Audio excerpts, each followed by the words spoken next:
I'm Michael Reese. And I'm Woods Davis. And this is the Digital President Podcast.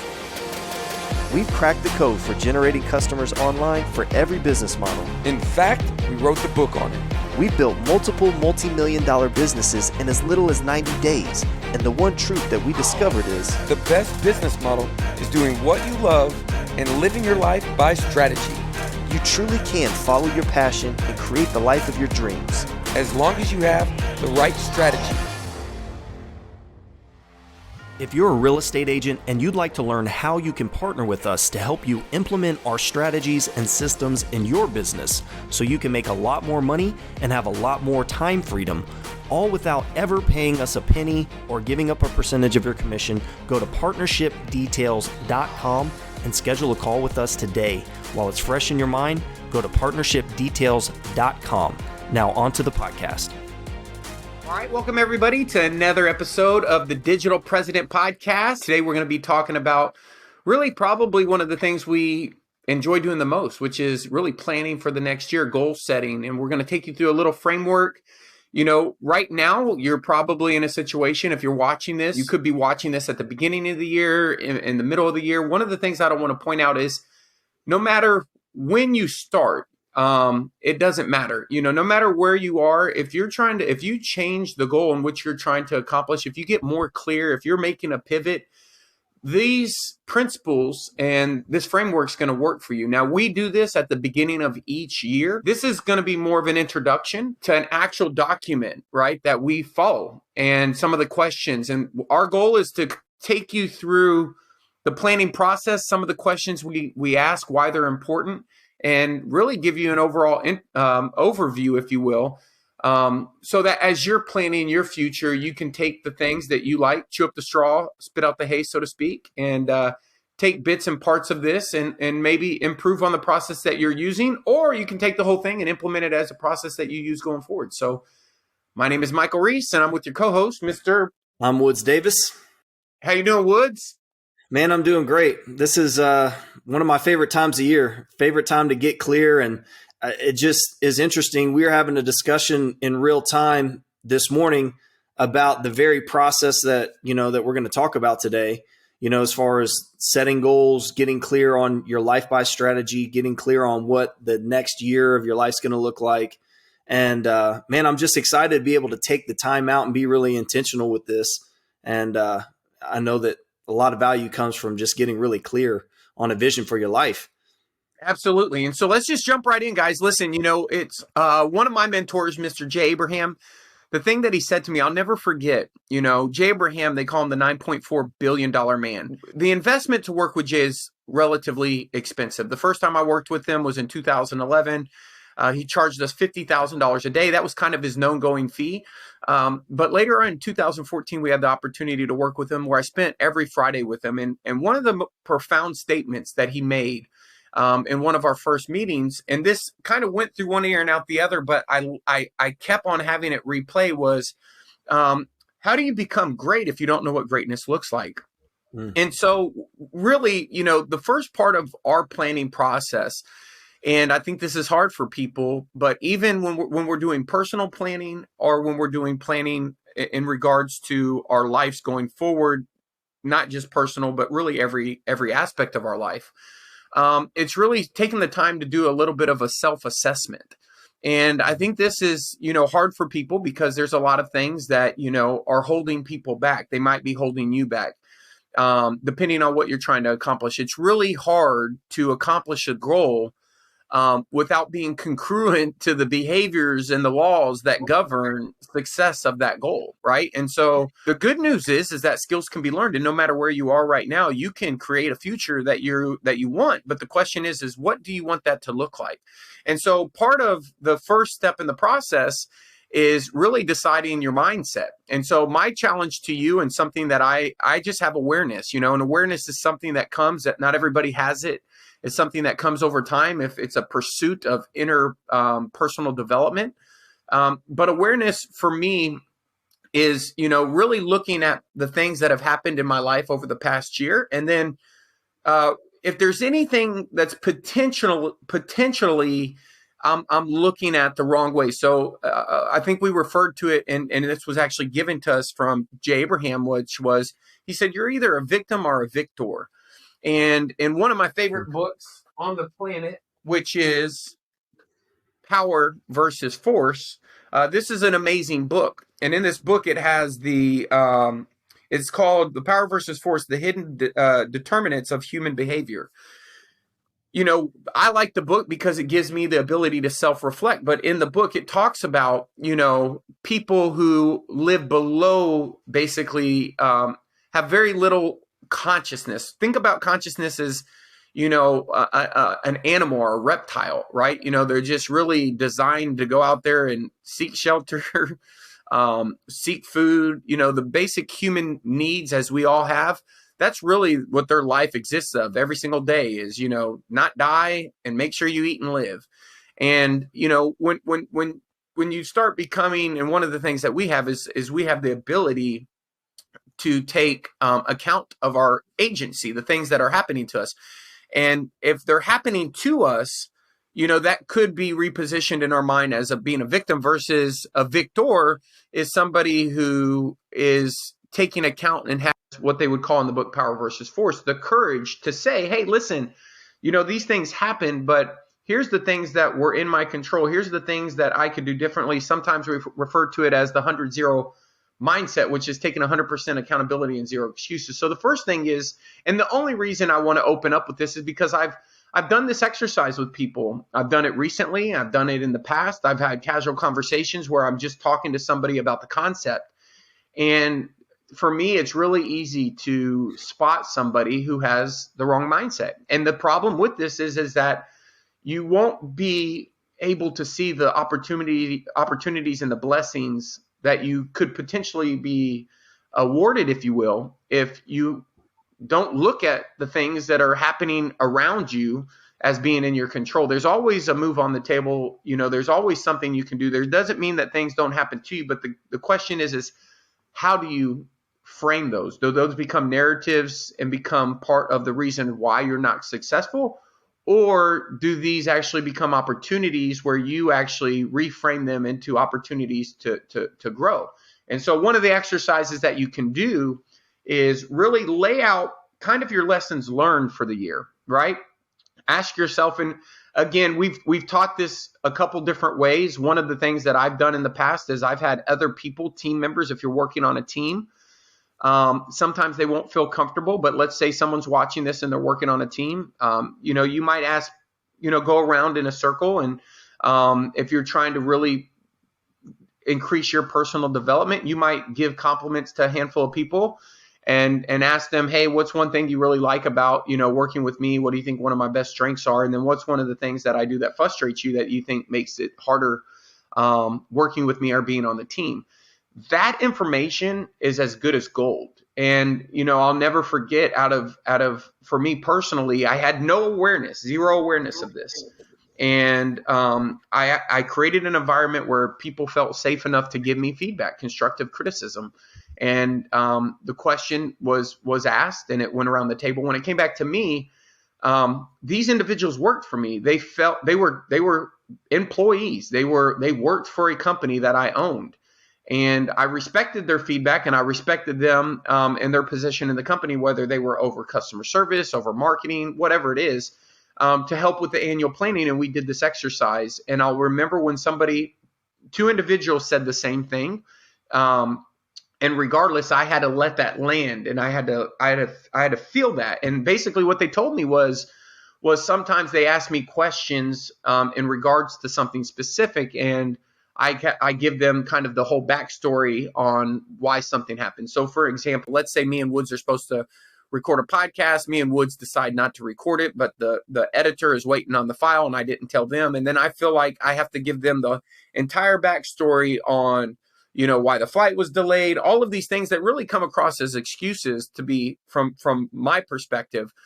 once I had awareness of, and it still hard for me. I mean, there's a lot of times that I write emails and I'm in the process of where I'm, in a huge real estate transaction. Someone asks for something. I want to give them context. I'm working with a CPA. I want to give them context, and they don't want all of that, right? They just, they need information in order to do their job. And the feedback that was given to me is, listen, Mike, I worked for you. When I ask you something, I'm just wanting the answer. I don't need, all of the backstory. And for me, that was very helpful. In this miracle thing of our journey of life, I met somebody that had the exact same Myers-Briggs as me, and I've gotten to experience that same exact. I don't know that it would be a character flaw because but I've been the recipient of a person working with somebody where every time that you just need something and you're trying to be productive, you kind of get this whole backstory, and sometimes that backstory does come across as an excuse, and you're kind of past that. And so, I had the blessing, and I think this is one of the things that you're going to find on your journey is that you're going to be blessed to, when you're doing the inner game, when you're working on yourself, it's learning from others, and it's getting feedback from others, and it's being aware of, where are you right now, and what things that do you need to work on, because it's not the goal that you're setting yourself for. It's who you have to become in the pursuit of that goal.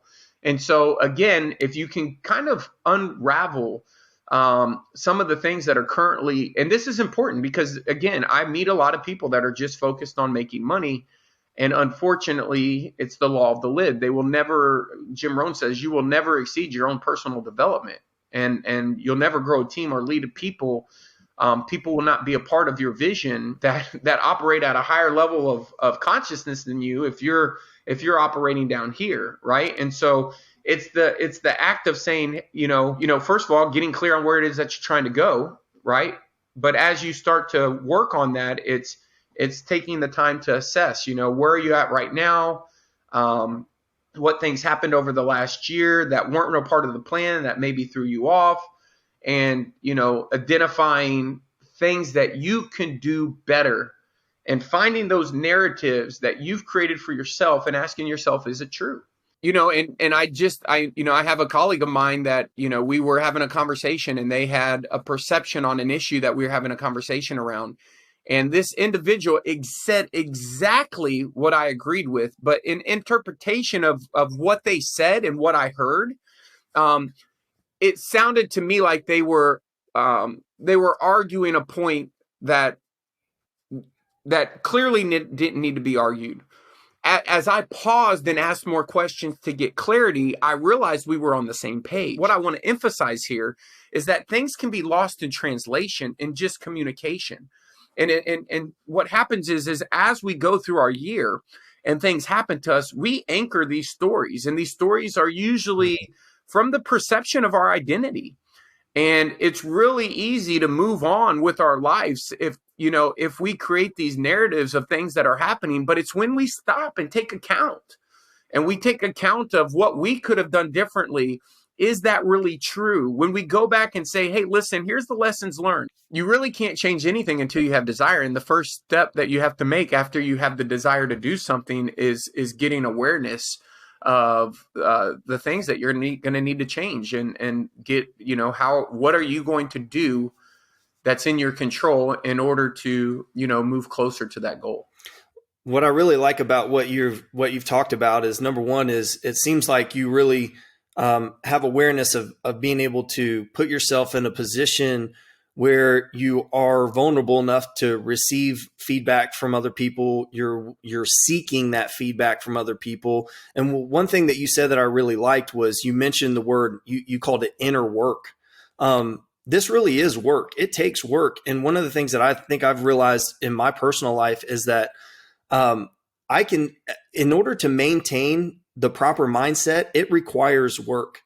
I recently reread the book Mindset by Carol Dweck, which is a great book just about mindset.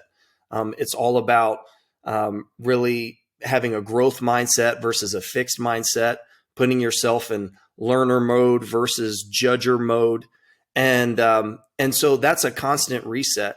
So I think when you're setting, you're trying to get a foundation in place to just build from the truth, because you're taking an inventory of where you're currently at.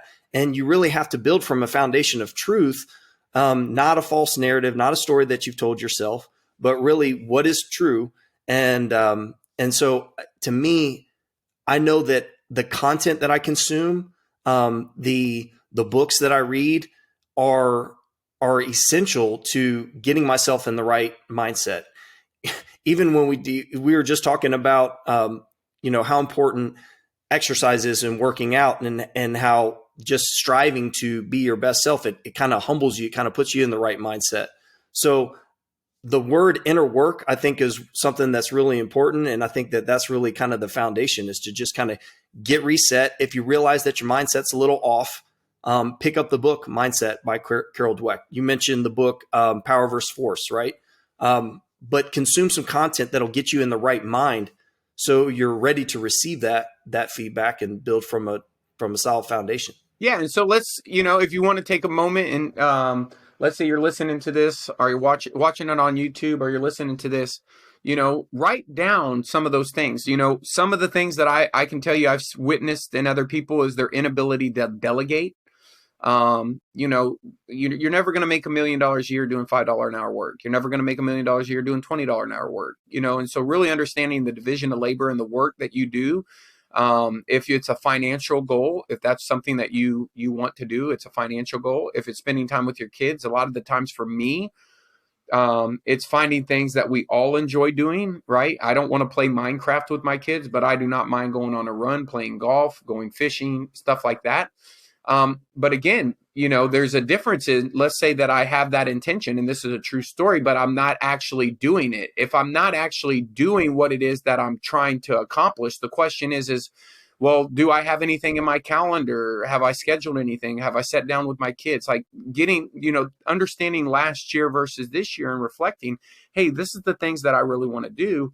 And, now I'm having awareness that, some of these things didn't get done. I had good intentions, but I didn't get done. So, let's say it's work related. Let's say you have a problem that you can't complete a task, right? I see people right now, and let's say another problem is that you're late. I was invited to go to a place, and I remember thinking that if I go, I'm going to go, but I want to go early.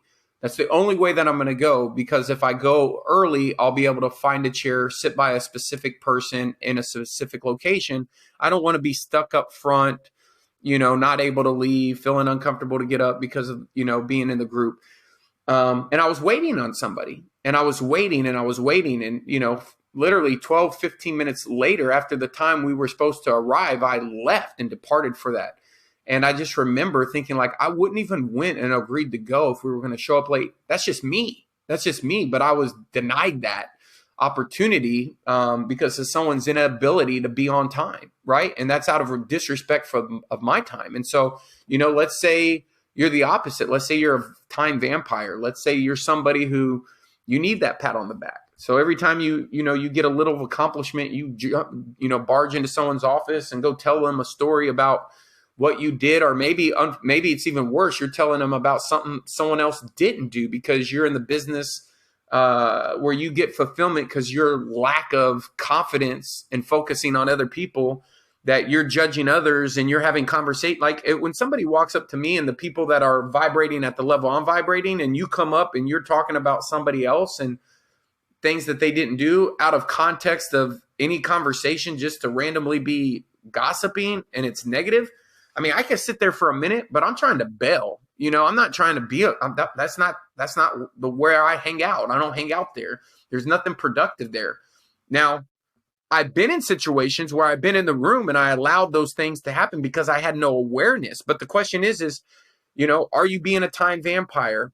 In one of my companies that I owned, with a lot of people, we had a picture of an individual, and it said time vampire. And this person was a vendor that we used. And nobody wanted to ever get on a phone call with them because they literally would just suck your time and they would just talk about them.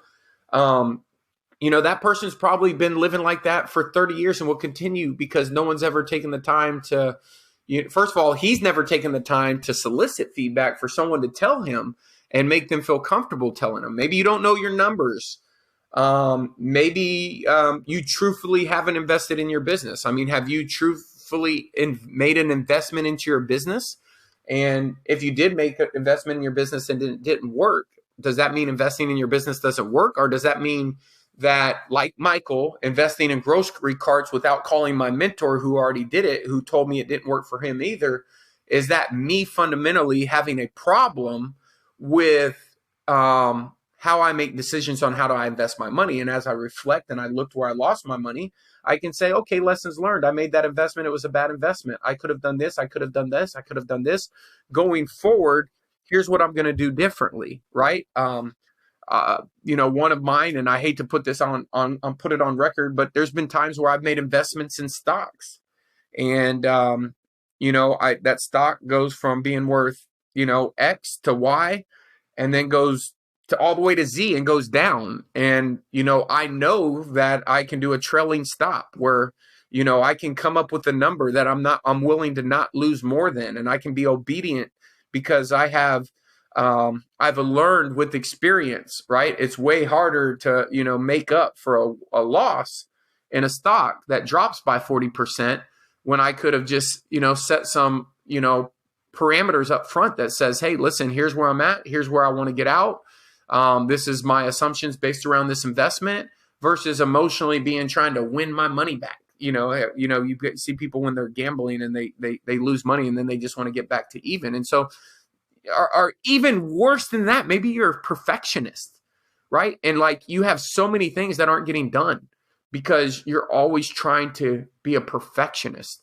And, there's a lot of things, especially in startup companies, they call ship it, right? There's the minimum viable process, right? There's things that you need to do. And there's laws that govern successful companies that have already been created that made it through the gauntlet of failure by not falling victim, there's that word, to, bad decisions, right?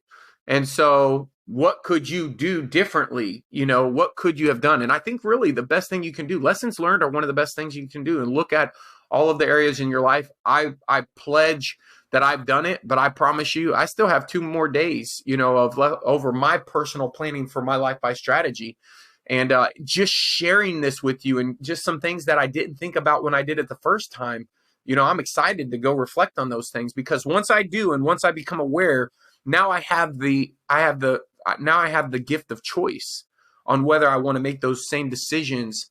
And, again, if you're a bad listener, maybe you need to get better. If you're always trying to outsmart the future, and you're always living in the future and never in the moment, maybe you need to find a better way to create space for yourself. And again, all we're trying to say is do a personal, assessment of yourself.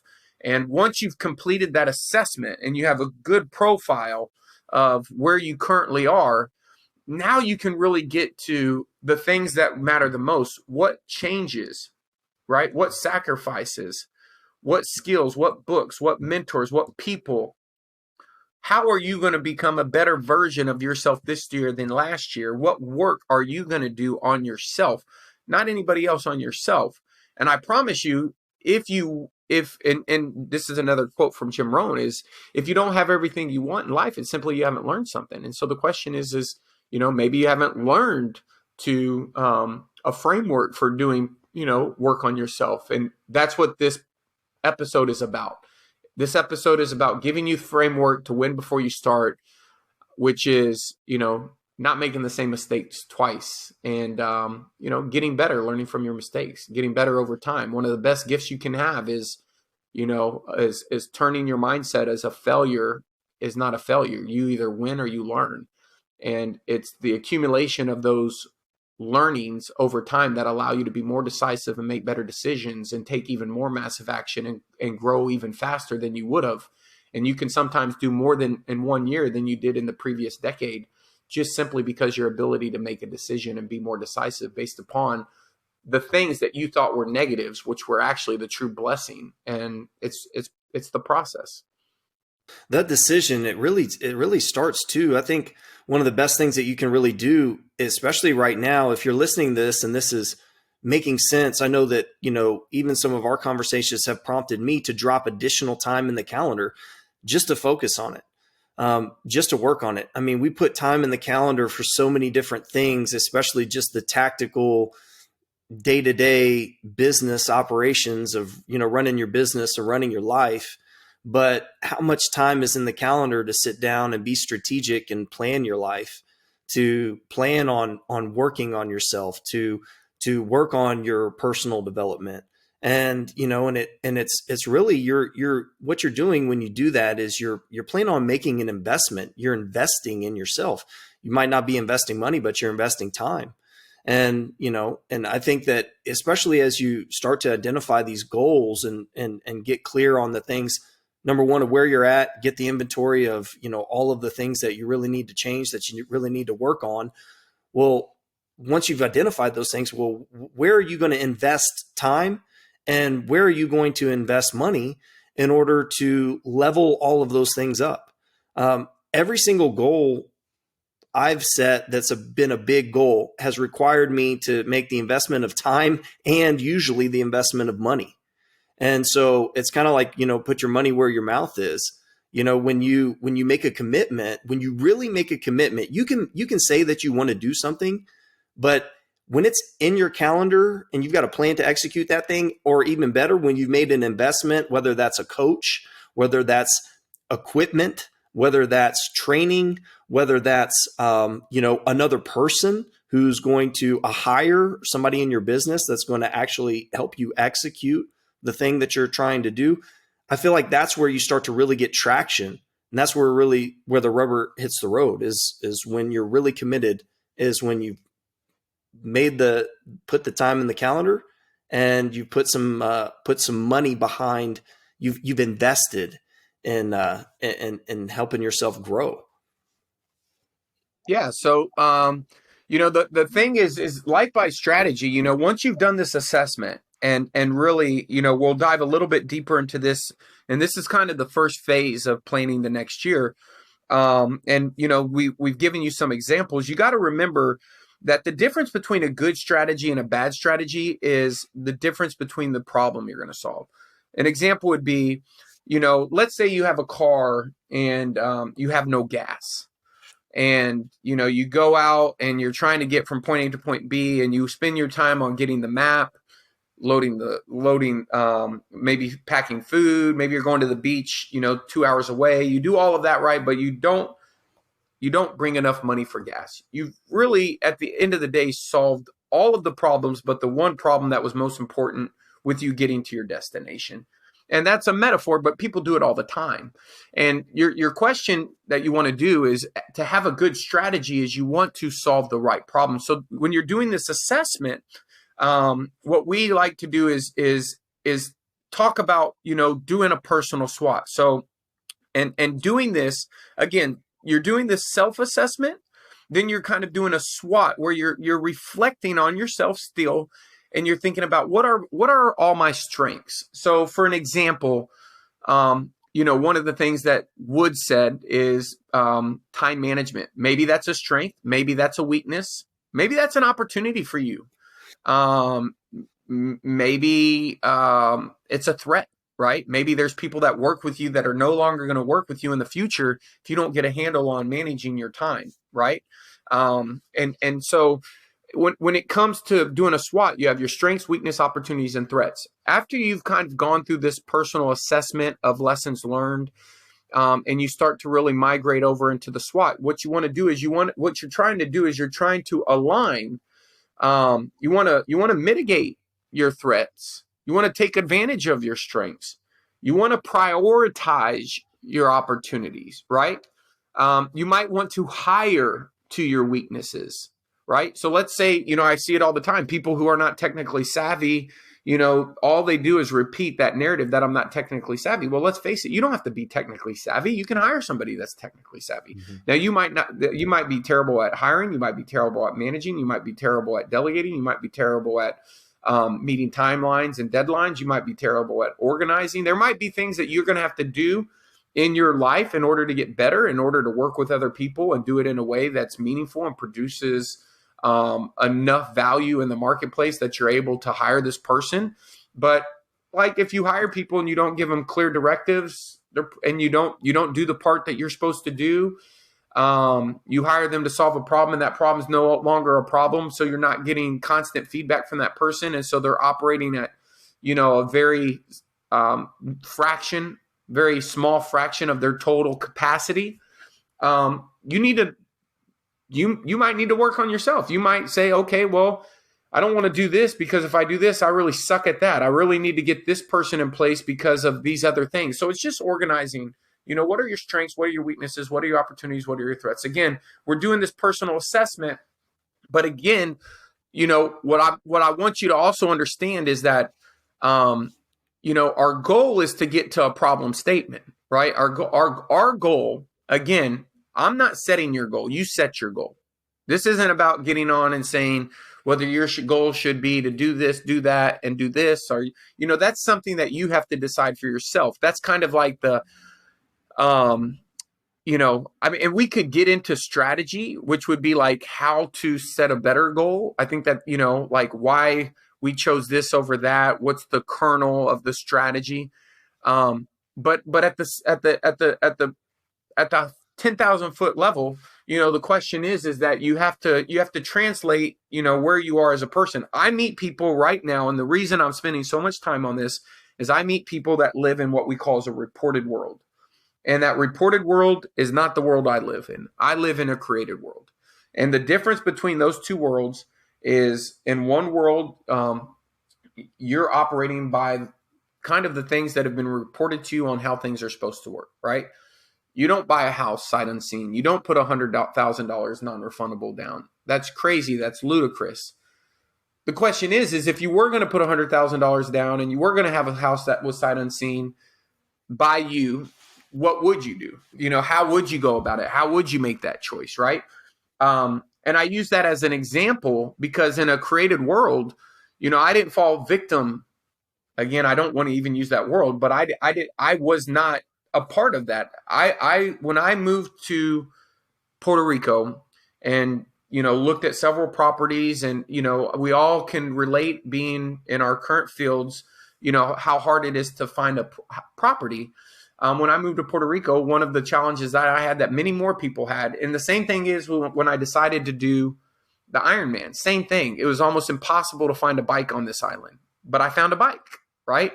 And the question is that in a reported world, I would go to the bike store and they would say, yeah, it takes 8 to 12 weeks to find a bike. In a created world, I would go to all of the different places that you could find a bike and I would find other solutions, which I did. And I found a bike in California and I bought the bike and it was shipped to me and I had the bike in 2 weeks, right? And so one of the things you have to remember as you're setting your goals is that you really want to, if you want to be inspired and if you really want to exponentially change, your trajectory of where you're currently going and where you would like to go, then you're going to have to create and you're going to have to be creative and you're going to have to think of things that you probably don't currently think of because of in this reported world that you live in. In a reported world, there's, you think of how to get from A to Z and you think, okay, well, there's this way, there's this way, and there's this way. The truth is there's infinite ways. There's so many different ways to go from here to there. And when Wood said, the problem is with the inner game, it's work. It's also work in order to figure out all the ways. And I'm telling you right now, one of the biggest, I have it written on this board right here. I'm not going to show it, but just because I will be sharing this next month. But one of the biggest opportunities that I had in my personal SWOT and one of the biggest threats, and really a situation that I went through that took a lot of my brain trust. I used this method in a created world when I was in the reported world of this is how you do X, Y, Z. And the minute I moved over to the creative world and I brainstormed on my board, I literally found a solution to a problem that I had no solution for 4 months. And I literally found that solution the day that I wrote it on the board with all of the other possible solutions, prioritize those solutions, and took action. I said I was going to take action on one and then the other, and I thought this was going to take the next 30 days. It's kind of cute looking at some of the solutions that I had, but it doesn't matter. The first action I took ended up being a viable solution, ended up being a better solution, ended up being the best solution. And the reason it was even available to me is because I removed myself from this reported solution and looked at all of the other different ways. So that's just something to be reflective and to have awareness around. Do you live in a reported world? Do you live in a creative world? What is your current reality? And, what are the things that you're currently doing that are draining? What are the things that you do every day that you don't like? What are the things that you do right now that you would like to do more of? What things that you do right now that when you wake up in the morning are who? When you open an email or when a certain client calls you, and what about that client don't you like? And how can you prevent from ever having clients like that or being in business relationships like that? What is it? What's the core of that? Is it a core value misalignment? Usually is. Usually when we have an energy drain, it's from us being in situations. Let's talk about a relationship, maybe in a relationship where there's not alignment, there's not true congruency, there's a different set of beliefs, and those are so hardwired into us. And due to our lack of ability to even have awareness that, hey, listen, this guy hates giving clients refunds. I believe you should give clients refunds. This is going to be friction in the future. He disagrees with the way that I operate. People that I do business with are going to want a refund, and it's going to create havoc over time. And that havoc over time is going to create and drive a wedge in the relationship. Knowing the core values, your core principles, the things that govern you to the core. And the way that you know those is just go back over time and look at the things that really, the people you did not like working with, the things that you did not like doing. And when you do those, you'll come up with what we would call as your core identity. And when you come up with your core identity and you can understand that and you can articulate it, you're gonna have a lot more happiness, because as you create your plans in the future, you can look into your plan and you can identify the things that are going to be potential energy drains, which are going to be, every single time you do that activity, it's going to feel heavy. It's going to feel, it's going to be unpleasant. Which, hey, listen, I'm cool with doing things that are unpleasant as long as I know I'm getting to the goal and I know that it's an alignment. That's a strategy. I don't want to do things that are unpleasant, that are against my core beliefs. Right. And so, taking the time, to get into your current reality, do your personal assessment, understand your situation, understand the things you love, the things you hate, and the love and hate is, I think a buddy of mine called it MOLO, more of, less of. We call it love and hate. Like when you're doing this personal assessment of yourself, and this is step one, and this will be, there'll be multiple steps to this planning process, but this is step one, which is really taking account of where you currently are so that we can create the future that we want to create by identifying the plan in which we're going to take action upon. And that action is going to start with us on the things that we're going to start doing differently, the skills we're going to acquire, the things that we're going to seek, the knowledge that we're going to seek, the action that we're going to take. And so as you go through this process, I'm telling you, we could skip to the end and just point to the fences and say, we want to be the Super Bowl champions. Listen, if you hate the team you're on, if you hate the team you're playing with, if you hate football and you rather be playing soccer, those things are very important to untangle on the front end so that you can set the trajectory of your future long term. So just like you stood in front of the whiteboard and you were able to start mapping out solutions and all of that stuff, it came as a result of getting really clear on your personal assessment, where you're at. Guys, the one thing that I just want to iterate before we wrap this up and before we move on to the other sections that we're going to cover in some following episodes is that this has to be written down. The power comes in actually putting pen to paper and writing these things down. Otherwise, this cannot just live in your head. It has to be written down. There's going to be power that's going to be translated from your mind into the physical world when you literally write down these assessments, when you write down all of these things that you love, the things that you hate, when you write down, your personal SWOT, your strengths, weaknesses, opportunities, threats. That's where you're going to really translate it into getting something that, number one, that you can go back to, that you can look at. But there's a process by which you translate that, and it actually starts to have power in your life. It has the power to kind of draw you to the end goal, and it helps you really get clear. So I think that, that's one of the most important things I want to make sure that everybody's doing as you're going through this planning process is all of this stuff should be documented. This should be like your Bible, your personal scriptures, your journal to yourself of where you are documenting this process. And you'll be amazed, just like you were amazed at how the answer came to you so quickly, Michael, to the problem that you were trying to solve. And you were laughing at some of the things that you'd written on the board, but you'll be amazed. All that came as a result of all of the work that you did. And this is work. It's work. It takes time. It takes time to write all this stuff down. But I know that, when you follow the process and do the work, you get the result. Absolutely, man. And that's why the best life to live is a life by strategy.